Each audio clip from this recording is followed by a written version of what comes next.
कहते हैं जात न पूछो साधु की, लेकिन सियासत में ये बात बेमानी हो चुकी है। वजह है जाति की राजनीति, इसका धुरी बन जाना। बजट पर चर्चा के दौरान राहुल गांधी ने हलवे को लेकर मोदी सरकार पर तंज किया था। अनुराग ठाकुर ने इसका हिसाब बराबर कर दिया। ऐसा करते हुए उन्होंने कुछ ऐसा भी कहा जिस पर एक नई जंग शुरू हो गई। अग्निवीरों के पेंशन के लिए 1 रुपया नहीं है। आप अपने आप को देशभक्त कहते हो।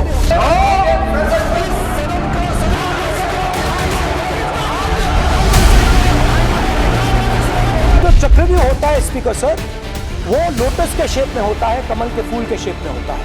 21वीं सदी में सर एक नया चक्रव्यूह तैयार हुआ है। चक्रव्यूह को नरेंद्र मोदी जी, अमित शाह जी, मोहन भगवत जी, अजीत डोभाल जी, अंबानी और अदानी जी ये जो बजट का जो हलवा है सर, ये बट रहा है। और इस फोटो में सर मुझे एक ओबीसी अफसर नहीं दिख रहा, एक आदिवासी अफसर नहीं दिख रहा, एक दलित अफसर नहीं दिख रहा मुझे। ये हो क्या रहा है सर?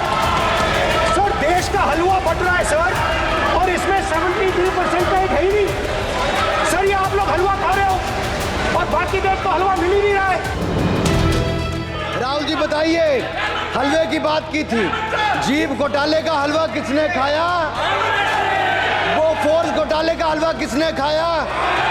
नेशनल हेराल्ड के घोटाले का हलवा किसने खाया? अगस्ता वेस्टलैंड घोटाले का हलवा किसने खाया? राहुल जी, हलवा मीठा था या फीका? बात हलवे से शुरू हुई और जाति तक पहुंच गई। जिसकी जात का पता नहीं, इसके बाद पारा 7वें आसमान पर पहुंच गया। जिसकी जात का पता नहीं, वो गन्ना की बात करता है। अनुराग ठाकुर जी ने मुझ पर गाली दी है। अनुराग ठाकुर जी ने मुझे इंसल्ट किया है, मगर मैं अनुराग ठाकुर जी से कोई माफी नहीं चाहता हूं। मुझे कोई माफी की जरूरत नहीं है। मैं लड़ाई लड़ रहा हूं। जितनी आपको गाली देनी है, मैं आपसे कभी माफी नहीं मांगूंगा। मुझे आपकी माफी नहीं चाहिए। केवल सभापति महोदय, इनसे ये पूछना चाहता हूं, आपने जाति कैसे पूछ ली, ये बताइए बस। आप जाति कैसे पूछ सकते हैं? आप बताएं, जाति कैसे पूछ सकते हैं? आप पूछ के दिखाओ जाति तुम। आप जाति कैसे पूछोगे तुम? कैसे पूछोगे जाति? आप नहीं, जाति नहीं पूछ सकते आप। आपने कह दिया ना। और इस तरह जाति के नाम पर बात बिगड़ गई। लेकिन इससे पहले महाभारत वाला पलटवार भी कोई कम माहौल गरमाने वाला साबित नहीं हुआ। कुछ लोग एक्सीडेंटल हिंदू हैं और महाभारत का ज्ञान भी एक्सीडेंटल है। कभी महाभारत शायद, अब मुझे तो पता नहीं, पढ़ा भी नहीं, पर देखा भी नहीं होगा शायद। सर मुझे लगता है अंकल सैम ने लिख कर दिया होगा, अंकल सोरोस ने लिख के दिया होगा। वो कर्ण को करना कह रहे थे, कृपाचार्य जी को कृपचाय बोल रहे थे। ऐसा लग रहा था जैसे सत्ता पक्ष ने हलवे का हिसाब बराबर करने की ठान रखी हो। अनुराग ठाकुर का अंदाज ये बता रहा था कि हर हमले का जवाब देना है। बजट के हलवे में ओबीसी की हिस्सेदारी वाला सवाल उठाने वाले राहुल को एक ओबीसी अफसर नहीं दिख रहा, इसका भी जवाब मिला। एक दलित अफसर नहीं दिख रहा। जिस पार्टी ने अपने पार्टी के अध्यक्ष जो एक पिछड़े वंचित समाज से आते थे, उनको धोती से खींचकर पार्टी से बाहर निकाल दिया हो, उसके शहजादे हमें ज्ञान बांट रहे। अरे साहब, इनको पहले तो एलओपी का मतलब समझना पड़ेगा। ये लीडर ऑफ प्रोपेगेंडा नहीं, लीडर ऑफ ऑपोजिशन है। इसका मतलब लीडर ऑफ ऑपोजिशन है।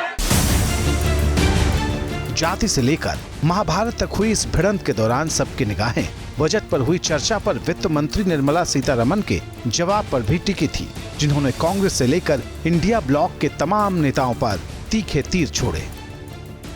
डिप्टी मैनेजर थे प्रेस का, उनके पिताजी का देहांत होने का विषय उनको अंदर होने के बाद मिला। फिर भी सर वो कमिटमेंट देखिए, वो जब तक फिनांस का बजट डिक्लेयर हुआ तब तक बाहर नहीं आया। ऐसे लोग हैं सर उधर, उनका सेंटिमेंट है हलवा बनाना और बंटवारा करना, उनको नीचे दिखाना अच्छा नहीं है। श्री सुभाष अभी भी है प्रिंटिंग प्रेस में, वो भी अंदर जाने के समय उनको मैसेज आया, उनके सुपुत्र का देहांत हुआ सर, मगर वो बोले नहीं मेरा जिम्मेदारी, क्योंकि हलवा के सेरेमनी हो गई, मैं अंदर आ रही हूँ, इससे I will not come out. ये है सेंटिमेंट उधर, इसको नीचे दिखाना सही नहीं है सर। सैलाब में गाड़ी बह गई सुना है, सैलाब में इंसान डूब गए, ये दर्दनाक खबर भी मॉनसून में सामने आई। लेकिन क्या आपने ये सुना कि आसमानी आफत की आगे एक नहीं बल्कि 4 गांव बह गए। देश के एक जिले में यही हुआ है। सैलाब और लैंडस्लाइड से मलबा बन चुके गांव में इतने डराने वाले वीडियो सामने आए जो आपको विचलित कर सकते हैं। मौत का आंकड़ा सुनकर आपके होश उड़ जाएंगे।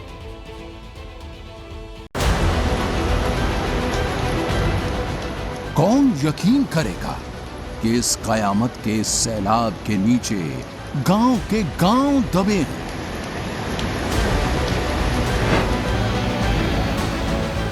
कौन यकीन करेगा कि मलबे की बारिश एक साथ इतनी मौत बांट सकती है।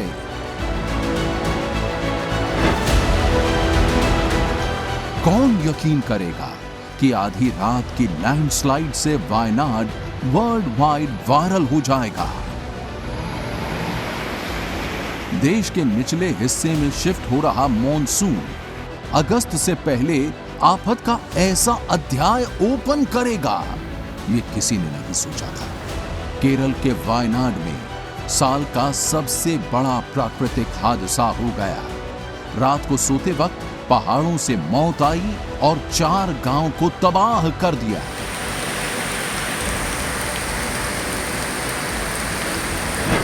रात के 2 बज रहे थे। शिलाखंड इंसान को रौंदने और उफनती लहरें प्राण लीलने की कसम खा चुकी थी।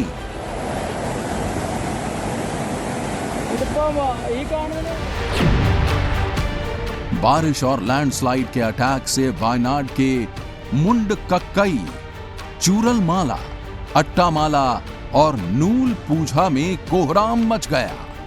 बीती रात करीब 2 बजे से सुबह 6:15 बजे तक के बीच लैंडस्लाइड की लगातार घटनाएं हुई और मलबों के सैलाब में गांव के गांव दफन होने लगे। पेड़, पहाड़, मिट्टी, रेत, गाड़ियां, मवेशी, इन सबको समेटता हुआ सैलाब गांव के बीचों बीच दाखिल हुआ। सब नींद की आगोश में थे, कैसे संभल पाते। मुंह में मिट्टी गई, ऊपर से गिर रहे शिलाखंड हड्डी तोड़ प्रहार कर रहे थे और सैलाब के शोर में इंसानों की चीख धीरे धीरे गुम होने लगी।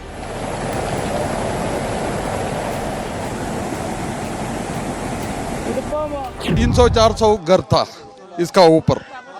स्कूल था इधर थोड़ा आगे। अभी रेस्क्यू कर रहा है उन लोगों का। कितना बॉडी गया तो मर गया तो पता नहीं।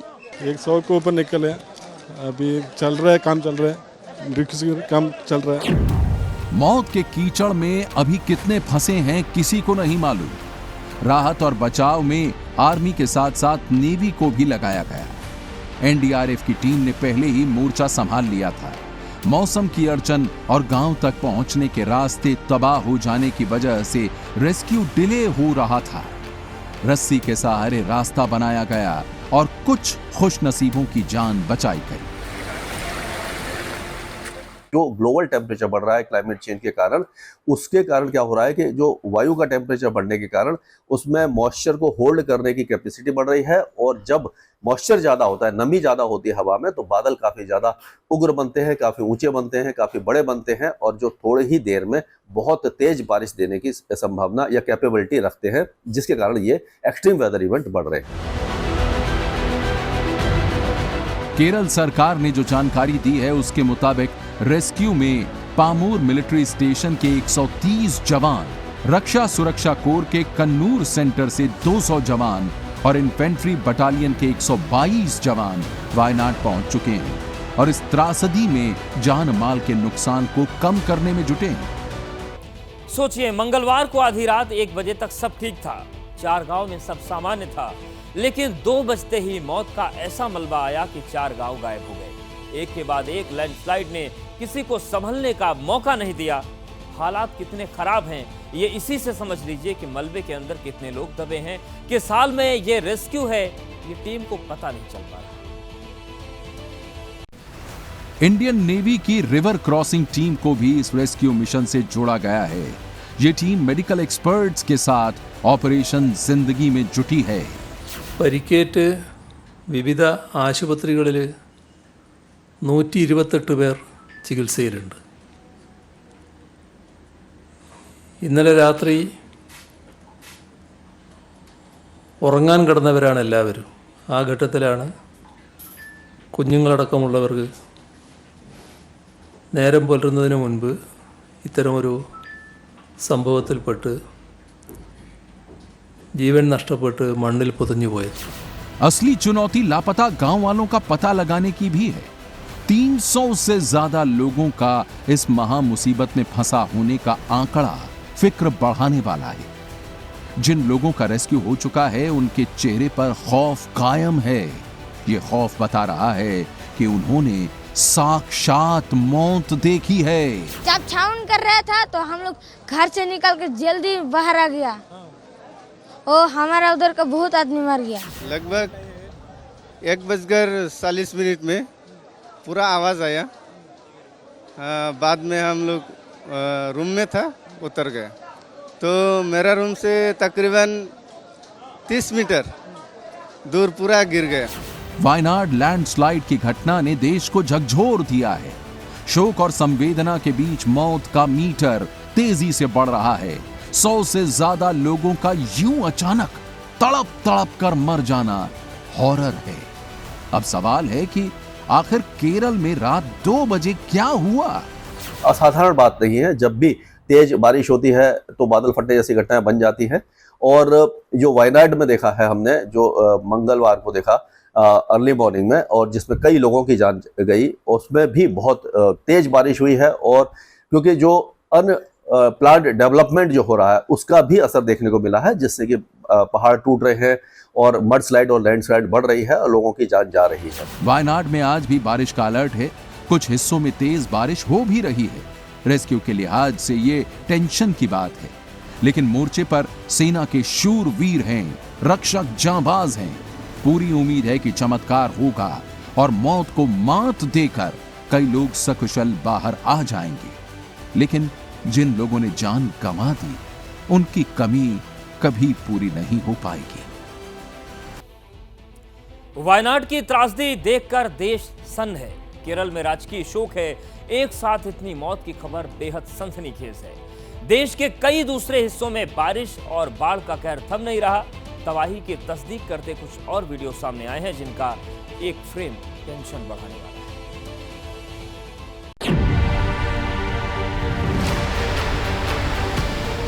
हिमाचल के कुल्लू में एक जगह है तोश। वहां बादल फटने से हड़कंप मच गया।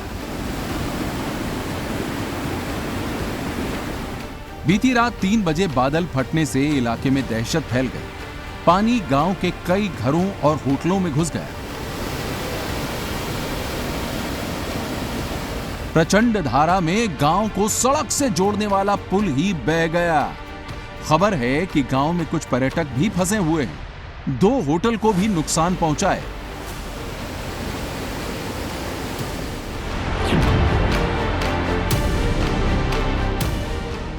तस्वीरें उज्जैन की हैं, जहां शिप्रा नदी के क्रोध से मंदिर और घाट जलमग्न हो चुके हैं। लगातार हो रही बारिश इस मुसीबत को बढ़ा रही है। श्रद्धालु बेचैन हैं। उनकी पूजा में मौसम का जबरदस्त दखल हो रहा है। जिन्हें घाट पर स्नान करना था वो भी मायूस हैं, क्योंकि प्रशासन की ओर से घाट पर प्रवेश भी बंद है। कोई गलती न करे। 26 तारीख को ही कारगिल विजय दिवस के 25 साल पूरे हुए और इस ऐतिहासिक हफ्ते कुदरत के तेवर भी जंगी हो चले हैं। फ्लैश फ्लड से कारगिल का चाजी थांग गांव परेशान है। जान का तो नहीं, लेकिन माल का बहुत नुकसान हुआ है। रास्ते जो ब्लॉक हो चुके हैं, वहां जेसीबी की मदद से पहले जैसे हालात करने का प्रयास तेज है।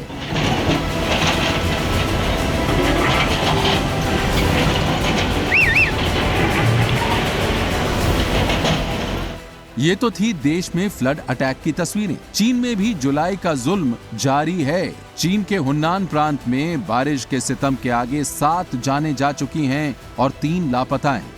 दक्षिण पूर्व चीन में आसमानी आफत अब तक 22 को मार चुकी है। इस नुकसान में चक्रवाती तूफान गेमी का भी हाथ है। मड स्लाइड की भी लगातार खबरें आ रही हैं। रेस्क्यू की तस्वीरें बता रही हैं कि चीन एक बड़ी मुसीबत के चंगुल में है।